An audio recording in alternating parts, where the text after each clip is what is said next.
All right, let's step back in time, right into the thick, smog-choked fog of 1888 London. In this explainer, we're going to pull apart the historical facts, the incredibly desperate environment, and the enduring myth behind what is arguably history's most infamous cold case. I mean, how does the world's most notorious serial killer just vanish? It's a question that's literally haunted historians and criminologists for well over a century. Think about it. How does a monster commit these spectacularly brutal crimes right in the heart of the world's largest empire and then totally escape justice? Well, we're going to take a gripping, strictly factual deep dive into the evidence to see exactly how the grim reality of the Whitechapel murders gave birth to an absolute legend. Section 1. The East End Underworld. Now, to really understand these crimes, we have to look at the environment that allowed a predator to thrive in the first place. By 1888, the single parish of Whitechapel was absolutely packed. We're talking a staggering 80,000 inhabitants crammed into one area. It was this massive melting pot, taking in influxes of Irish immigrants and Jewish refugees who were fleeing Eastern European pogroms. And the housing conditions? They were rapidly deteriorating. This created a huge economic underclass just packed into these dark, narrow alleyways and enclosed courts. And within this incredibly desperate neighborhood, the Metropolitan Police estimated there were 62 known brothels. But even more tragically, there were roughly 1,200 women forced into sex work, literally just to survive day by day. You know, endemic poverty completely drove these women to the streets, where they were totally exposed to robbery, violence, and the incredibly dangerous whims of strangers in the dead of night. Just to give you a sense of the misery here, a simple coffin bed in one of these transient, overcrowded, common lodging houses, it cost a mere 4 pence a night. And hey, if you didn't even have 4 pence, 2 pence would buy you the right to sleep slumped over a rope stretched across a dormitory. It's just grim.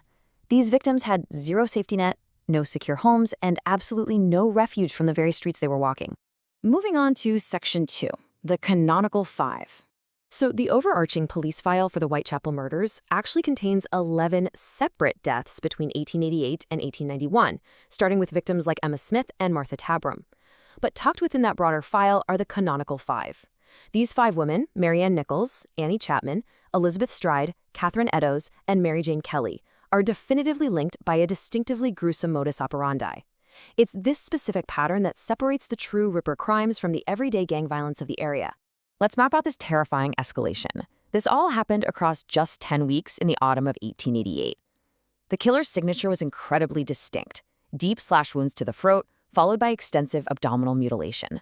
And in several cases, the targeted removal of internal organs. And the savagery really escalated with almost every single strike, ultimately ending with the absolutely horrific disembowelment of Mary Jane Kelly right inside her own room. Now, the crucial tipping point in this whole timeline was the night of September 30th, which became known as the double event. The killer struck Elizabeth Stride, but was likely interrupted, leaving her without those typical abdominal mutilations. But then, just 45 minutes later, he struck again over in Mitre Square, murdering and severely mutilating Catherine Eddowes. Striking twice in a single hour in such densely populated areas, it completely sent the entire city into full-blown panic mode. Section 3. The Whitechapel Investigation. Now, despite what people sometimes think, the police didn't just sit idle. They conducted over 2,000 interviews, investigated upwards of 300 individuals, and detained 80 people. I mean, inspectors were literally going house to house. The community was so on edge and desperate that they even formed the Whitechapel Vigilance Committee, setting up their own citizen patrols and offering financial rewards to try and catch the killer. Right in the middle of this massive manhunt, a police surgeon named Dr. Thomas Bond drafted what's widely considered the earliest surviving offender profile. He deduced that the killer was a solitary man subject to periodical attacks of homicidal and erotic mania. It's kind of wild to think about, but even back in 1888, authorities were actively trying to get inside the psychological state of the killer to anticipate his next move. But this raises a really big question. Did the killer actually possess medical knowledge? There was a massive, intense debate about this between police surgeons at the time. Because organs like kidneys and uteruses were removed in pitch darkness, some experts firmly believed the killer had to be a highly skilled surgeon or a doctor. But others, like Dr. Bond, strongly disagreed. They argued the killer lacked even the technical knowledge of a butcher or a horse slaughterer.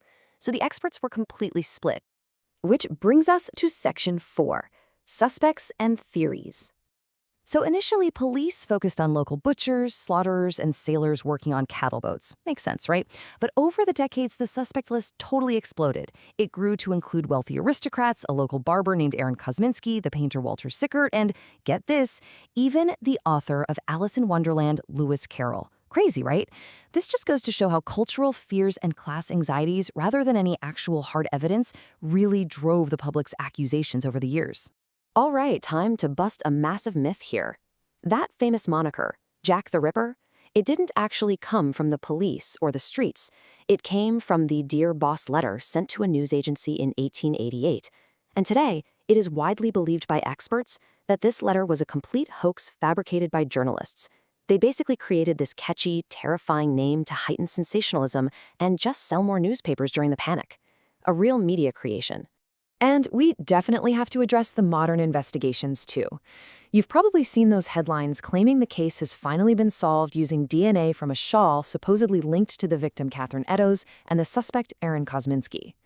Well, actually, the scientific methodology used there is largely viewed by scientists as a bit of a pseudoscience trap. The surviving items have been handled by countless people over a century, which means the mitochondrial DNA is hopelessly contaminated and ultimately entirely inconclusive. Section 5. An enduring legend. Ultimately, we have to step back and remind ourselves why the police actually failed to close this file. It wasn't just pure incompetence. We're talking about an era long before fingerprinting was standard, before modern blood typing, and way before secure crime scene preservation or photography even existed. Trying to capture a random stranger who was killing marginalized women in the pitch-black, maze-like slums of London with no clear motive, that was almost literally an impossible task for 19th century policing. Which really leads us to this final, chilling question. Will we ever unmask the true Ripper, or is the mystery itself what keeps him alive in our cultural memory? The hard truth is, the terrifying, unsolved nature of this myth might have permanently overshadowed the heartbreaking historical reality of the real women who lost their lives in the East End. Thank you so much for joining me for this explainer. And remember, always keep questioning the history behind the legends.